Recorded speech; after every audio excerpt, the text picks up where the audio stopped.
السلام علیکم ناظرین، پروگرام ویژن پر راجہ عاطف ذوالفقار کے ساتھ آپ کی خدمت میں حاضر ہوں۔ عمران خان کو ان کے وکلاء نے جیل میں ایسا کیا بتایا ہے جسے سن کر کپتان کے پاؤں کے نیچے سے زمین نکل گئی ہے اور نیب کورٹ کے جج پر فائرنگ ہوئی ہے؟ پولیس اس حوالے سے کیا کہتی ہے، اصل واقعات کیا ہیں، یہ آپ کے ساتھ شیئر کریں گے، اور پھر یہ بھی شیئر کریں گے کہ کون کہاں سے الیکشن لڑے گا۔ اس کے علاوہ بھی بہت ساری اہم خبریں ہیں، مگر اس سے پہلے کہ اپنے پروگرام کو آگے بڑھائیں، آپ سے گزارش ہے کہ اگر ابھی تک آپ نے ہمارا چینل سبسکرائب نہیں کیا تو پلیز کر لیجئے، ساتھ ہی بیل آئیکن بھی دبا دیجئے تاکہ جو ہی ہمارا کوئی نیا پروگرام اپلوڈ ہوتا ہے تو اس کا نوٹیفیکیشن فوری طور پر آپ کو موصول ہو سکے۔ پروگرام کا باقاعدہ آغاز کرتے ہیں ناظرین۔ آج خبریں چونکہ کافی زیادہ ہیں تو مجھے لگتا ہے تھوڑی سی سپیڈ تیز رکھنی پڑے گی تاکہ اپنی خبریں آپ کو کم سے کم وقت میں پہنچا سکوں اور ولاگ بھی زیادہ طوالت کا شکار نہ ہو۔ تو پہلی خبر یہ ہے کہ جی جو سائفر ٹرائل چل رہا ہے عمران خان کا سینٹرل جیل اڈیالہ کے اندر، اس کے ان کیمرہ ہونے کو چیلنج کر دیا گیا ہے۔ اسلام آباد ہائی کورٹ میں بذریعہ سلمان اکرم راجہ یہ عمران خان صاحب نے چیلنج کیا ہے اور کہا ہے کہ جو 14 دسمبر کو ان کیمرہ ٹرائل کرنے کا حکم نامہ ہے یہ اسلام آباد ہائی کورٹ کے 21 نومبر کے فیصلے کی خلاف ورزی ہے، رپورٹنگ پر پابندی غیر آئینی ہے اور انصاف کے تقاضے پورا کرنے کے لیے میڈیا اور عوام کی موجودگی لازم ہے۔ دوسری بھی خبر بڑی اہم ہے، آڈیو لیکس والا میٹر تھا، آج وہ سماعت ہوئی اس کی۔ اسلام آباد ہائی کورٹ کے جسٹس بابر ستار نے سماعت کی۔ یہ درخواستیں تھیں، بشرا بی بی کی درخواست تھی کہ ان کی اور ان کے وکیل کی جو گفتگو تھی وہ مارکیٹ ہو گئی تھی، کو ثاقب نثار کے صاحبزادہ کی آڈیو کا بھی بیچ میں معاملہ تھا۔ اچھا، اس میں جسٹس بابر ستار نے سماعت کی، انہوں نے جواب طلب کر رکھا تھا وفاقی حکومت سے بھی، مختلف اداروں سے بھی۔ جو اٹارنی جنرل آف پاکستان ہے منصور عوان، انہوں نے آج عدالت کو آگاہ کیا کہ وفاقی حکومت کی طرف سے کسی کو بھی، نہ کسی انٹیلیجنس ایجنسی کو بھی ایسی کوئی ریکارڈنگ کرنے کی اجازت نہیں دی گئی، نہ ہی پرائم منسٹر آفس کی طرف سے اجازت دی گئی ہے، اور ایف آئی اے پہلے دیکھے گی کہ یہ جو کالز ہیں یہ کس نے ریکارڈ کی ہیں، اور ایف آئی اے اس سلسلے میں متعلقہ جو ٹیلی کام کمپنیاں ہیں، سیلولر کمپنیاں ہیں، ان کو بھی لکھ رہی ہے۔ اور پھر جج صاحب نے یہ کہا کہ جی کچھ ایسی خبر آئی تھی کہ انٹیلیجنس بیورو کو کوئی اجازت دی گئی ہے کالز ریکارڈ کرنے کی، تو جس پر اٹارنی جنرل آف پاکستان نے کہا کہ جی میں یہ آپ کو چیک کر کے بتا سکتا ہوں، اس طرح تو میں ابھی اس طرح نہیں بتا سکتا۔ اور عدالت کے اندر جو ہے تمام لوگوں نے اپنے جوابات جمع کروائے، اور پھر جو پیمرا سے پوچھا گیا کہ جی آپ نے کیا کوئی کارروائی کی ہے جو ٹی وی پر چلتی رہی ہے یہ آڈیوز، تو پیمرا نے کہا جی ہم براہ راست کارروائی نہیں کر سکتے، یہ معاملہ کاؤنسل آف کمپلینٹس کو پیش کیا جائے گا، اس کے بعد کوئی معاملہ ہوگا۔ پھر آئی ایس آئی کی رپورٹ آئی ہوئی تھی، وہ اٹارنی جنرل نے پڑھ کے سنائی اور انہوں نے کہا کہ جی یہ کالز کہاں سے آئیں، اس حوالے سے سوشل میڈیا پلیٹ فارم سے رپورٹ لینا پڑے گی۔ بہرحال عدالت نے یہ تمام گفتگو سنی، اور عدالت میں جو لطیف کھوسہ تھے بشرا بی بی کے وکیل، وہ بھی موجود تھے، انہوں نے اپنا ادھر کوئی سیاپا شاپا ڈالا کو جی دیکھو جی میری آڈیو یہ ہو گیا تو وہ ہو گیا۔ تو لطیف اعتزاز احسن صاحب بھی موجود تھے، کیونکہ معاملہ وہ آڈیوز والا ہے اور پی ٹی آئی کا ہے، اور اعتزاز احسن نہ ہو تو یہ ہو نہیں سکتا۔ تو وہاں پر عدالت نے بہرحال یہ کیا کہ انہوں نے یہ کہا کہ اگر حکومت نے ہمیں نہ بتایا تو پھر ہم نیشنل اور انٹرنیشنل عدالتی معاون مقرر کریں گے، اور انہوں نے عدالت نے سینئر صحافیوں کو بھی عدالتی معاون مقرر کرنے کا فیصلہ سنایا ہے، یعنی کہ یہ فیصلہ ہو چکا ہے کہ سینئر صحافی عدالتی معاون ہوں گے اس کیس کے اندر۔ اور اس کے بعد پھر عدالت نے پی ٹی اے اور ایف آئی اے کو دوبارہ جواب جمع کرانے کی ہدایت کرتے ہوئے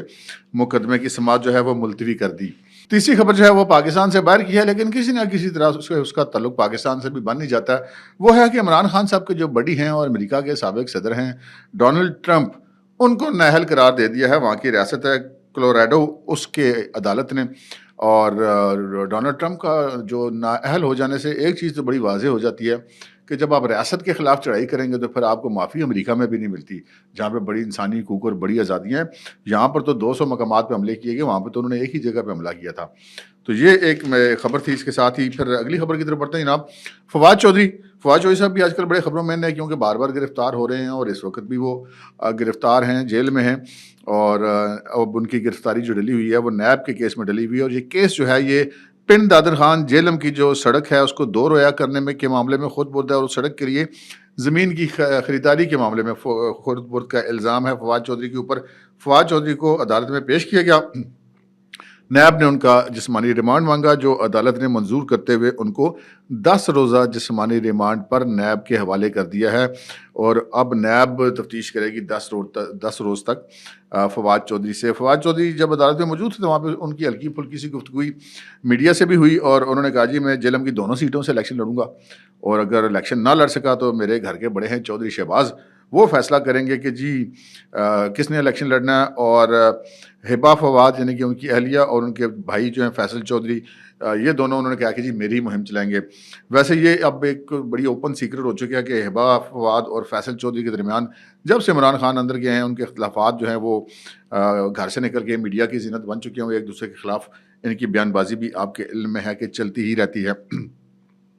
اگلی خبر کی طرف بڑھتے ہیں، اور اگلی خبر ہے توشہ خانہ نیب ریفرنس، جو کہ گزشتہ روز دائر ہوا تھا۔ احتساب عدالت نے اس کے اندر عمران خان اور بشرا بی بی کو طلبی کے لیے نوٹس جاری کر دیے ہیں 23 دسمبر کے لیے۔ یہ توشہ خانہ جو فوجداری کیس ہے، جو خرد برد والا کیس ہے، جو کہ گزشتہ روز دائر کیا تھا نیب کورٹ کے اندر، یہ اس کے اندر جناب اب طلبی کے نوٹس ان کو جاری کر دیے ہیں، اور اسی مقدمے کے اندر عمران خان کے بعد از گرفتاری ضمانت کی درخواست بھی دائر کی گئی ہے، جس کی سماعت 27 دسمبر کے لیے ہوگی، اور 27 ستمبر کے لیے استغاثہ کو نوٹس جاری کر دیے گئے ہیں۔ پھر جناب جیل ہی ٹرائل ہوا، اور جیل ٹرائل کے اندر 190 ملین پاؤنڈ والے کیس کہہ لیں اس کو، القادر ٹرسٹ کیس کہہ لیں، اس میں بھی عمران خان کی جو ضمانت ہے اس کی سماعت 27 دسمبر تک ملتوی کی گئی ہے، اور ان کی اہلیہ بشرا بی بی بھی اس مقدمے میں ان کے ساتھ ملزمہ ہے، تو ان کی جو عبوری ضمانت قبل از گرفتاری ہے اس میں 27 دسمبر تک توسیع کی گئی ہے۔ اگلی خبر جو ہے وہ سوابی سے ہے، اور سوابی کے جو ڈی سی سوابی ہیں انہوں نے اسد کیسر جو ہیں پاکستان تحریک انصاف کے مرکزی رہنما اور سابق اسپیکر قومی اسمبلی، ان کو 3 ایم پی او کے تحت نظر بند کیا ہوا تھا، اور وہ اس وقت سینٹرل جیل جو ہے مردان اس کے اندر وہ اسیر ہیں۔ ویسے یہ مجھے کنفرم نہیں ہے کہ ڈسٹرکٹ جیل سینٹرل جیل ہے، بہرحال مردان جیل کے اندر وہ اسیر ہیں، اور آج جو ہے وہ ڈپٹی کمشنر سوابی نے 3 ایم پی او کے تحت اپنا حکم نامہ واپس لے لیا ہے، اور ان کو ہدایت کی گئی ہے کہ وہ 1 لاکھ روپے کا ضمانتی مچلکہ وہاں پر جا کے جمع کرائیں۔ اب آتے ہیں جناب ہم اپنی اس خبر کی طرف جو آپ نے تھامنیل کے اندر دیکھی کہ بڑی دلچسپ صورتحال ہے کہ کون کہاں سے الیکشن لڑے گا۔ اچھا جی، ایک تو عمران خان صاحب نے اناؤنس کیا جیل کے اندر سے کہ جی میں تو 3 حلقوں سے الیکشن لڑنے جا رہا ہوں۔ ایک تو انہوں نے کہا کہ جی میں میاں والی سے الیکشن لڑوں گا، دوسرا میں لاہور سے الیکشن لڑوں گا، تیسرا میں اسلام آباد سے الیکشن لڑوں گا۔ عمران خان نے جو اناؤنسمنٹ کیا وہ اپنے وکلاء کے ذریعے کیا، انہوں نے جیل کے باہر جو ہے وہ میڈیا کو والوں کو بتایا ہے۔ اب یہاں پہ معاملہ یہ ہے کہ عمران خان کو توشہ خانہ والا جو اثاثہ جات ریٹرن شو نہ کرنے کے کیس میں 3 سال کی سزا ہوئی ہے، اور وہ سزا جو ہے وہ معطل ہوئی ہے، لیکن ان کی نااہلی کی جو معاملہ ہے وہ معطل نہیں ہوا۔ تو اب اگر عمران خان صاحب جب اپنے درخواست سے کاغذات نامزدگی داخل کروائیں گے، اب بذریعہ وکیلی کرائیں گے، خود تو وہ جیل میں،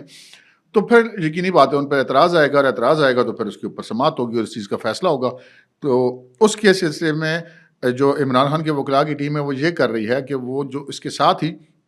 انہوں نے ایک درخواست دائر کی ہے جس کے اندر یہ استدعا کی گئی ہے کہ چونکہ سزا بھی معطل کی گئی ہے تو یہ لہٰذا اس کیس کی اپیل کے حتمی فیصلے تک نااہلی والا معاملہ بھی معطل کیا جائے تاکہ عمران خان صاحب الیکشن لڑ سکیں۔ تو عمران خان صاحب یہ 3 حلقوں سے الیکشن لڑنے جا رہے ہیں، اور وہ تینوں حلقے میں نے آپ کو بتایا کہ میاں والی، لاہور اور اسلام آباد سے وہ الیکشن چاہتے ہیں۔ ایک اور صاحب بھی الیکشن لڑنا چاہتے ہیں جی، ان صاحب کا نام ہے حسان خان نیازی، جو کہ عمران خان صاحب کے بھانجے ہیں۔ آج ان کی والدہ نے لاہور ہائی کورٹ سے رجوع کیا ہے۔ وفاقی حکومت، پنجاب حکومت اور کمانڈنگ آفیسر جو ہیں فوج کے متعلقہ جن کی تحویل میں اس وقت حسان نیازی ہیں، ان کو انہوں نے فریق بنایا ہے، اور انہوں نے کہا کہ جی چونکہ ابھی تک حسان نیازی کو کسی مقدمے کے اندر سزا نہیں ہوئی ہے تو لہٰذا وہ الیکشن لڑنے کے لیے اہل ہیں۔ تو انہوں نے کہا کہ وہ اب اہل ہیں تو اس لیے اب وہ الیکشن لڑنا چاہتے ہیں، اور تو ان کے کاغذات نامزدگی جو ہیں ان کے اوپر ان کے دستخط ہونے بہت ضروری ہیں، لہٰذا عدالت یہ حکم دے کہ وہ اپنے ان سے جو ہے وہ ملاقات کی اجازت دی جائے تاکہ ان سے کاغذات نامزدگی پر دستخط کروائے جا سکیں، اور ساتھ ہی اوتھ کمشنر کو بھی لے جایا جائے جیل تاکہ وہ ان کے دستخطوں کی تصدیق کر سکے، کیونکہ اوتھ کمشنر کی تصدیق ضروری ہوتی ہے۔ تو ایک تو یہ حسان نیازی بھی الیکشن لڑنا چاہتے ہیں، یہ تو دوسری خبر آ گئی۔ تیسری خبر ہے ڈاکٹر یاسمین راشد کے حوالے سے کہ ڈاکٹر یاسمین راشد بھی الیکشن لڑنے جا رہی ہیں جناب، ایک قومی اور ایک صوبائی حلقے سے الیکشن لڑیں گی، اور یہ دونوں حلقے جو ہیں وہ لاہور سے ہی لڑیں گی۔ پہلے ان کا ارادہ تھا کہ وہ 2 قومی اسمبلی کے حلقوں سے الیکشن لڑیں گی، لیکن اب یہ خبر آئی ہے کہ ڈاکٹر یاسمین راشد ایک قومی اسمبلی اور ایک صوبائی اسمبلی کے حلقے سے الیکشن لڑیں گی۔ قومی اسمبلی کے یہ اس حلقے سے الیکشن لڑیں گی جہاں سے پہلے بھی یہ ہار چکی ہیں، میرے خیال ہے غالباً 2 دفعہ ہار چکی ہیں۔ وہ نواز شریف صاحب والا حلقہ ہے، جیسے نواز شریف صاحب عموماً الیکشن لڑا کرتے ہیں، اور پہلے جب ضمنی انتخابات تھے تو اس وقت کلثوم نواز بستر مرگ پر تھیں، انہوں نے بستر مرگ سے الیکشن لڑا تھا، اور اس معنی میں تو آپ کو پتہ ہے نا اسٹیبلشمنٹ کا بڑا زور تھا، اور کچھ 40-42 امیدوار وہاں سے کھڑے کروائے گئے تھے تاکہ مسلم لیگ نون کا ووٹ بینک توڑا جا سکے، لیکن نہیں توڑا جا سکا، اور بستر مرگ سے ہی کلثوم نواز نے ڈاکٹر یاسمین راشد کو شکست دے دی تھی۔ اچھا، پھر 2018 کا الیکشن آیا، اس میں بھی ڈاکٹر یاسمین راشد جو ہیں وہ الیکشن میں کامیاب نہیں ہو سکی۔ اب ان کا یہ ارادہ ہے کہ وہ ایک دفعہ پھر نواز شریف کا مقابلہ کرنا چاہتی ہیں اسی حلقے سے جہاں سے پہلے بھی وہ الیکشن ہار چکی ہیں۔ اچھا، پھر جناب لودھراں سے حلقہ NA 55 اور PP 227 سے جہانگیر خان ترین کی جو صاحبزادی ہیں مہر خان ترین، انہوں نے کاغذات نامزدگی وہاں کے لیے جمع کروائے ہیں، اور یہ پتہ چلا ہے کہ جہانگیر خان ترین اور ان کے صاحبزادے نے اسی حلقہ NA 55 اور اسی حلقہ PP 227 اور ساتھ ہی 226 PP حلقہ، ان کے کاغذات نامزدگی انہوں نے بھی جمع کرایا، تو یعنی کہ ایک ہی فیملی کے اندر یہ 4-5 لوگوں کے کاغذات نامزدگی ہوں گے۔ اب دیکھیں گے کہ اس میں سے فائنل پھر یہ کس کا کرتے ہیں، یہ فیصلہ یہ خود کریں گے اپنی فیملی کے لوگ۔ اچھا جی، ایک پھر خبر آئی ہے شیخ رشید احمد اور ان کے بھتیجے شیخ راشد شفیق کے حوالے سے۔ یہ پتہ چلا کہ جناب شیخ رشید احمد اور شیخ راشد شفیق نے جو الیکشن لڑیں گے حلقہ NA 56 اور NA 57 سے، اور یہ بھی اطلاع ہے کہ ان دونوں کو اس بار پاکستان تحریک انصاف کی حمایت حاصل نہیں ہوگی، اور پہلے بھی جو الیکشن لڑا تھا شیخ رشید احمد نے تو اپنی جو پارٹی جس کے وہ سربراہ ہیں یک رکنی پارٹی عوامی لیگ، اس کے قلم دوات کے نشان سے الیکشن وہ ہمیشہ لڑتے ہیں، اس دفعہ بھی قلم دوات سے لڑیں گے، لیکن شیخ راشد شفیق کو انہوں نے بلے کا نشان دلوایا تھا پچھلی دفعہ، اور وہ PTI کی طرف سے MNA تھے، لیکن اب وہ بھی شیخ رشید احمد نے جب سے عمران خان سے آنکھیں پھیری ہیں تو شیخ راشد شفیق نے بھی پھیر لی ہیں۔ تو اب دیکھتے ہیں کہ شیخ راشد شفیق صاحب جو ہیں وہ اس حلقے سے پھر اپنے چچا کی پارٹی کے پھر شاید دوسرے ممبر بن جائیں، ٹکٹ ان کو مل جائے گا بڑی آسانی سے۔ تو ایک یہ معاملہ ہے۔ پھر جناب ہم آپ سے پہلے عرض کر چکے ہیں کہ بابر وان صاحب پنڈی کے حلقہ NA 54 سے اب الیکشن لڑنا چاہتے ہیں، اور جو ایک اور خبر ہے وہ NA جو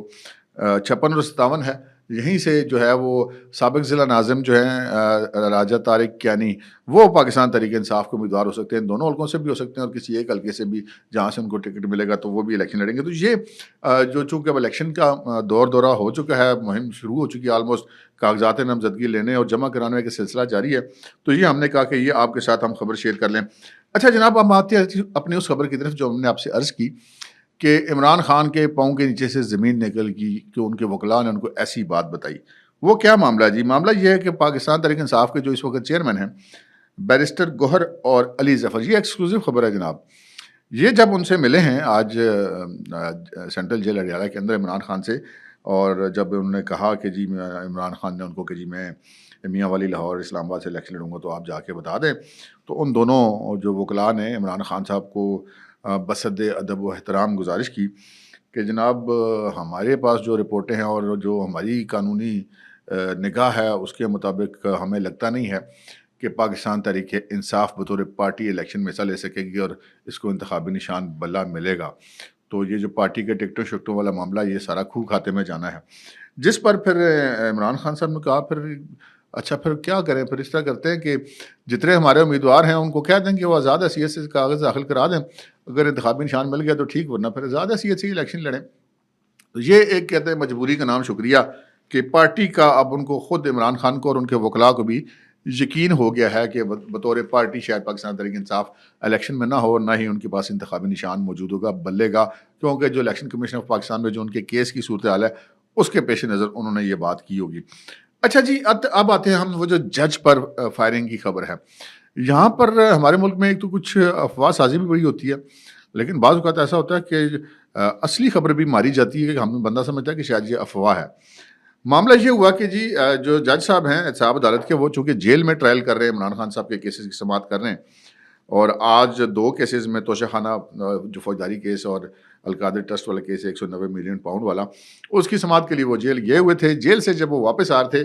یہ میں آپ کو وہ بتا رہا ہوں خبر جو کہ ہمارے ذرائع نے ہمیں کنفرم کی ہے، آگے سے پولیس کا جو موقع ہوا وہ بھی آپ کو بتاؤں گا۔ تو یہ پتہ چلا کہ جی وہاں پہ ان کی گاڑی کے آگے ایک گاڑی جو ہے وہ جا رہی تھی، اور اس گاڑی نے یہ جو PF چوک ہے، جب وہ ایئرپورٹ روڈ پر پہنچے ہیں پنڈی میں، تو پی ایف چوک کے پاس جو ہے وہ گاڑی آگے سے بار بار ان کو رستہ نہیں دے رہی تھی اور مسلسل جج صاحب کی گاڑی کو روکنے کی مبینہ طور پہ کوشش کر رہی تھی، اور جس پر جو جج صاحب کے ساتھ سٹاف تھا انہوں نے یا ان کے ساتھ سیکورٹی تھی انہوں نے راولپنڈی پولیس کو کال کی. راولپنڈی پولیس نے وہاں پہ رش کیا اور اس گاڑی کو روک لیا جو یہ حرکت کر رہی تھی. تو جب اس گاڑی کو روک لیا گیا تو اس بندے نے گاڑی سے نکل کر فائرنگ شروع کر دی، لیکن جج صاحب محفوظ رہے اور وہ وہاں سے نکل گئے اپنے اسکواڈ کے ساتھ. اب پولیس کا یہ موقف یہ ہے کہ جی اصل میں ہوا یہ تھا کہ جی یہ بندہ اپنی فیملی کے ساتھ جا رہا تھا، یہ جو ملزم ہے، اور اس کا نام بتایا گیا ہے جی شایان نام بتایا گیا. یہ راولپنڈی کینٹ کا علاقہ ہے، ہارلس اسٹریٹ، وہاں کا رہنے والا ہے، اور بقول پولیس کی یہ نشئی تھا اور نشے کی حالت میں تھا، اور اس کے ساتھ گاڑی میں اس کی والدہ اور اس کا بھائی بھی تھا، اور ان کے ساتھ اس کی کوئی تلخ کلامی ہو گئی تھی، اور تلخ کلامی ہونے کے بعد اس نے گاڑی سے اتر کر اپنی والدہ اور اپنے بھائی کو ہراساں کرنے کے لیے ہوائی فائرنگ کی. اس فائرنگ کا جج صاحب کی گاڑی سے کوئی تعلق نہیں ہے، اور جج صاحب کا جو ہے معاملہ وہ آگے نکل گیا ہے. اچھا، اب اس معاملے میں چونکہ اس کے دو پہلو ہیں. ایک تو یہ پہلو ہو سکتا ہے کہ جی پولیس کا موقف بالکل درست ہے، لیکن دوسری جو بطور کرائم رپورٹر میرا ایکسپیرینس ہے، پولیس جو ہے اس قسم کا کوئی واقعہ ہو جائے تو اس کی ذمہ داری ساری آتی ہے پولیس کے اوپر کہ جی آپ کی سیکیورٹی ٹھیک نہیں تھی یا آپ کے ہوتے ہوئے اس طرح ہوا. تو پولیس پہ اس طرح کے واقعے کو جو ہے وہ تھوڑا سا اس کی شدت کو کم کرنے کی کوشش کرتی ہے. ایون جو اپنا سرکاری ریکارڈ میں بھی اس کی شدت کم کر دیتی ہے. اس کا نتیجہ نکلتا ہے کہ جو ملزم جس نے زیادہ بڑا جرم کیا تھا اس کو کم جرم کی سزا مل پاتی ہے یا وہ نکلنے میں کامیاب ہو جاتا ہے. تو انہوں نے میرا یہ ایک آئیڈیا ہے کہ اس معاملے کو لو کرنے کے لیے، اس کا لیول ڈاؤن کرنے کے لیے اس کو یہ کہا گیا کہ اس کا صاحب عدالت کے جج کی گاڑی سے کوئی تعلق نہیں ہے. اور ایسا محض اتفاق سے نہیں ہو سکتا کہ کوئی بندہ گاڑی سے نکل کے فائرنگ کرے اور اتفاق سے اس وقت ایک جج صاحب وہاں پر سے اپنے اسکواڈ کے ساتھ گزر رہے ہوں اور اتفاق سے وہ جیل ٹرائل کر رہے ہوں اور اتفاق سے وہ عمران خان کے خلاف ٹرائل کر رہے ہوں. تو یہ ساری چیزیں بھی دیکھنی پڑیں گی. ہم نے بہرحال ساری تفصیلی صورتحال جو ہمارے ذرائع نے بتائی ہے وہ بھی آپ کی خدمت میں پیش کر دی ہے، اور جو پولیس کا موقف تھا وہ بھی آپ کی خدمت میں پیش کر دیا. اب تک کے لیے اتنا ہی، اجازت دیجیے. اللہ حافظ.